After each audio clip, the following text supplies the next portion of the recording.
আমি শুভেন্দু অধিকারী ঈশ্বরের নামে শপথ করিতেছি যে বিধি দ্বারা স্থাপিত ভারতের সংবিধানের প্রতি আমি অকৃত্রিম নিষ্ঠা ও আনুগত্য পোষণ করিব। আমি ভারতের সার্বভৌমত্ব ও অখণ্ডতা রক্ষা করিব।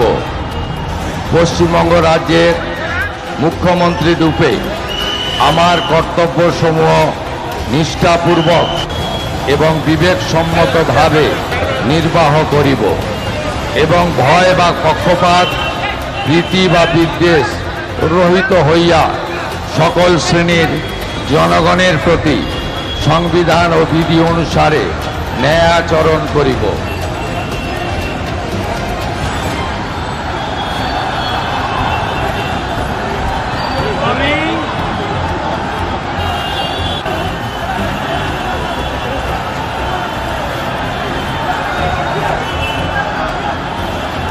আমি শুভেন্দু অধিকারী ঈশ্বরের নামে শপথ করিতেছি যে পশ্চিমবঙ্গ রাজ্যের মুখ্যমন্ত্রী রূপে যে কোনো বিষয় যাহা আমার বিবেচনার জন্য আনিত হইবে বা আমি জ্ঞাত হইব, তাহা মুখ্যমন্ত্রী রূপে আমার কর্তব্যসমূহের যথাযথ নির্বাহের জন্য যেরূপ আবশ্যক হইতে পারে তদ্গতিকে আমি প্রত্যক্ষ বা পরোক্ষভাবে কোনো ব্যক্তি বা ব্যক্তিগণের নিকট জ্ঞাপন করিব না বা প্রকাশ করিব না।